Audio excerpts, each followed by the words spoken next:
In the program Kazakhstan International Vectors, International Relations, Political Views, Economic Solutions and Social Innovations.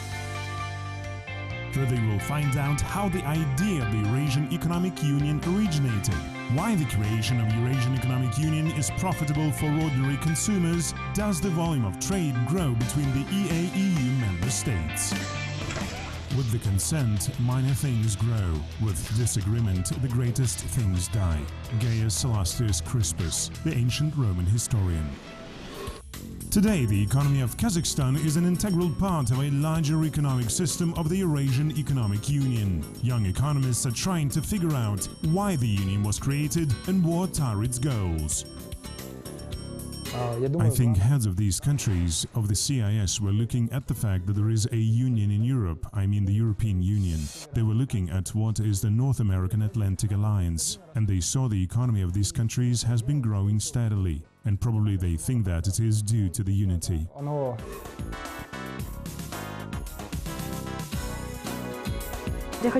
I would like to join my colleague Jassoman in the sense that the Union was established at a time when all the CIS countries really needed it. I think that when you look at the real development of the country, you can learn from the experience. Elementary, the exchange of goods, the fact that there is a free space in the trade is one of the main such spectra that work for all countries. So it is really a good opportunity for countries for import and export. Today,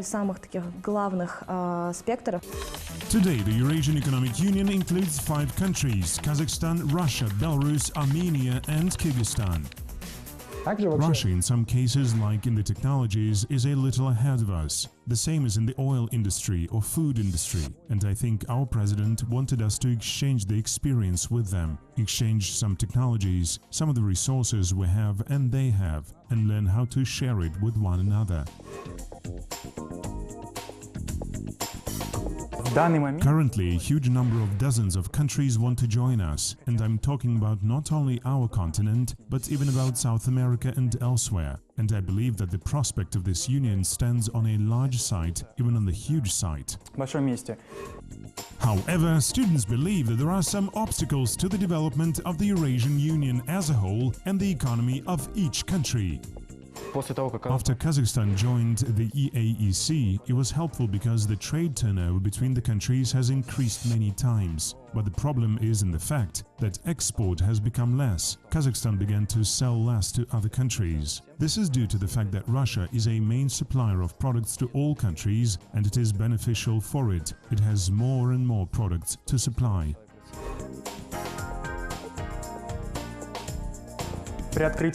With the opening of borders after the creation of the customs union, even the EAEC, the borders were opened, and some entrepreneurs who previously wanted to open their own warehouses, packing shops, any products production, it has become not profitable, because the borders were opened in other countries too, and it became as much cheaper to buy than to create yourself, and it's a problem. And people now have to find new products to create a new market. In 1991, on the space of the former Soviet Union was created the Commonwealth of Independent States. However, the integration of the former Soviet republics demanded improvements. During his first official visit to Russia on March 29, 1994, at Moscow State University named after Lomonosov, president of Kazakhstan, Nursultan Nazarbayev first opposed the idea of forming a Eurasian Union on the basis of a single economic space and common defense policy. In 1995, presidents of Belarus, Kazakhstan, Russia and later joined Kyrgyzstan and Tajikistan signed the first agreement on the establishment of the customs union. On the basis of these agreements, the Eurasian Economic Community was created in 2000. Officially, the customs union of Belarus, Kazakhstan and Russia appeared on January 1, 2010. The customs union was launched as a first step towards the formation of a broader type of economic union of former Soviet republics. Eurasian Economic Union was established primarily as a customs union for the first time when the creation of it, in general, took any real shape within the 3 countries – Belarus, Kazakhstan and Russia. Each country pursued its own objectives. A common goal declared by all countries was to facilitate trade, reduce the customs barriers which all the countries have had, create mutual access to the market of each other, and so on. Since January 1, 2012, on the territory of 3 countries of the Customs Union of the Eurasian Economic Community began to operate the Common Economic Space. On January 1, 2015, an agreement on the establishment of the Eurasian Economic Union came into force. On January 2, Kazakhstan, Russia and Belarus officially joined Armenia. In August 2015, the procedure of Kyrgyzstan joining the EAEU was formally completed. Customs Union was created after the global financial crisis in 2007-2008. Back then, due to the crisis, a commodity turnover fell, but then there was somewhat the renewed economic growth, and on this background, the mutual trade within the Customs Union, it has grown significantly, on 30 to 40%. Today in the world, the economic situation is unstable as a result of falling oil prices and lower demand for goods from the EAEU of the Chinese economy. The bilateral trade between the member countries of the Union shows the decrease, but experts and members of the EAEU have lots of work to do. Which countries will sign a free trade agreement with the EAEU in the nearest future? Why Kazakhstani business needs the Eurasian Economic Union?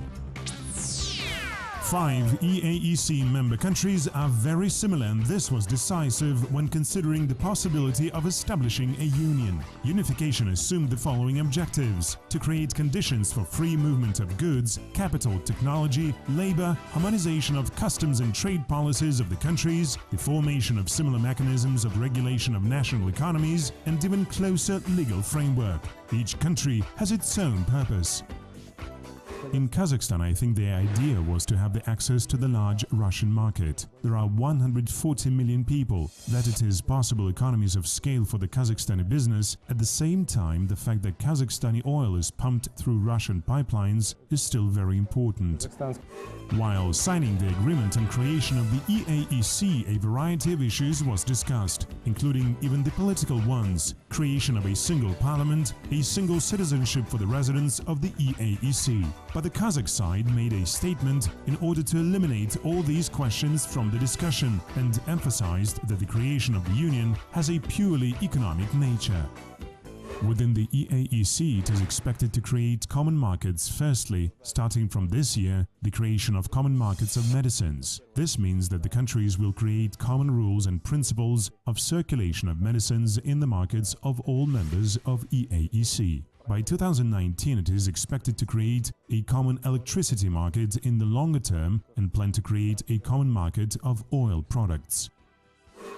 Formation of a single market of services in the EAEU began in 2015. Its main goal is to reduce the cost for the public because of the increased competition of the member countries' businesses. A very important point is the creation of a common transport market, because for now, for example, China expressed the idea of creating a common economic zone named the Silk Road. That is, within the framework of this idea, it is planned to establish a railway road infrastructure, for example, the land route from Western China to the countries of Europe. And in these terms, our country plays a role of a land bridge, and it is our great advantage, a great opportunity for Kazakhstan.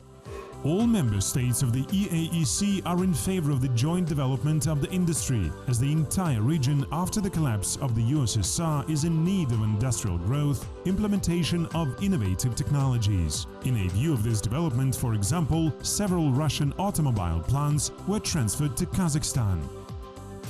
In October 2016, Russia and Kazakhstan signed a partnership agreement. The agreement is scheduled for 45 joint actions. They include 27 investment projects. These are projects in machine building, metallurgy and agriculture. Among them, the construction of a new production plant with a capacity of 120,000 automobiles per year. The total investment in these projects is more than $4 billion.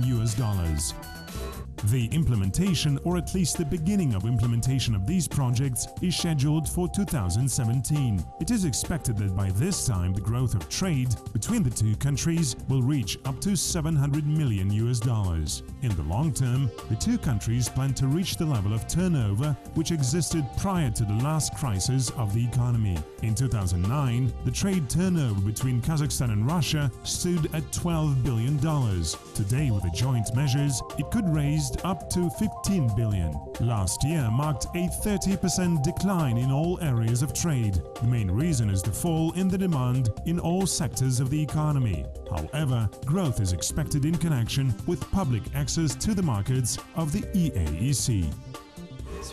It is connected with the question of implementation of the agreement. As I have said, for example, at the time our producers have difficulties with access to the Russian market. For example, our confectioners and manufacturers of beverages could not gain access to the Russian market, although we have reached an agreement that would provide a free access. So the Kazakhstani side supports mainly pragmatic and business-like approaches to all the commitments were made.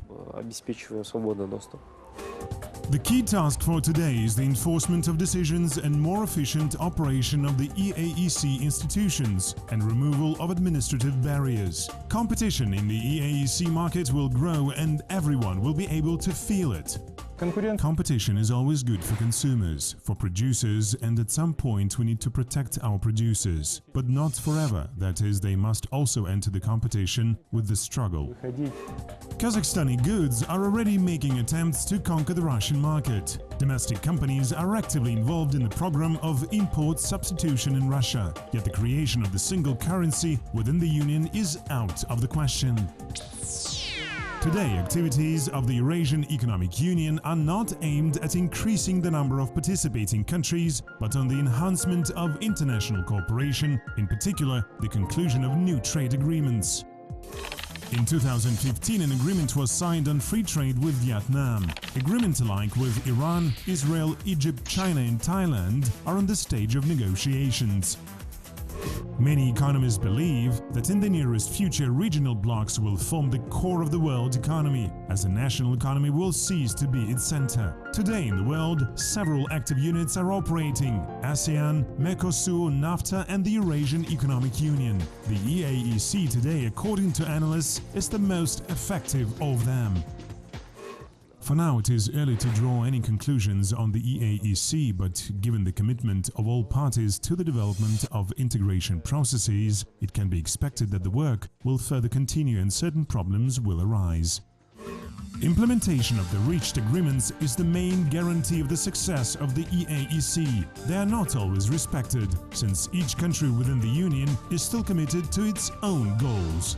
At this stage, it is not an easy task to assess the economic impact of the EAEC, because the main indicator in integration structures like the EU is contribution to the growth of mutual trade. But following the latest developments in the world economy, I mean in a view of the decrease in oil prices, currency devaluation in our countries, the bilateral trade has slightly decreased in a dollar value. But what is good is that physical volumes of intertrade are growing. 5% of global GDP is accounted for the Eurasian Economic Union. Prospects of joint economic development are ambitious, although there are some problems. I believe that we shouldn't draw any conclusions on the early stages of the creation of the EAEC. Kazakhstan is lucky to have its geographical location. Due to the fact that we are in the center of Eurasia, development of our logistics is prospective and all products are passing through our country. In any case, our country will win.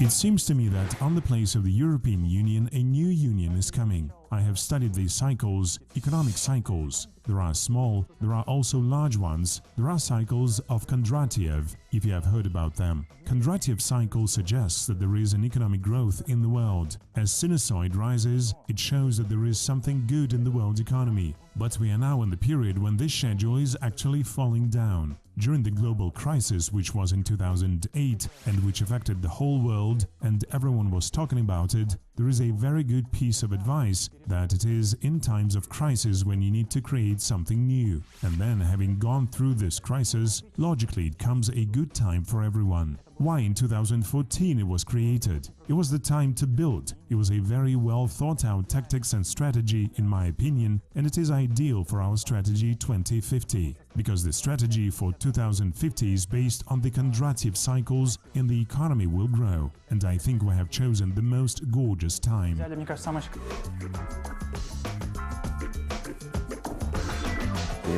EAEC has a great promise that it really serves as an organization that really helps the growth of member states' economies. What we have today, I think that each of us also in the future will contribute to in a piece of the growth of our economy and the future of our country.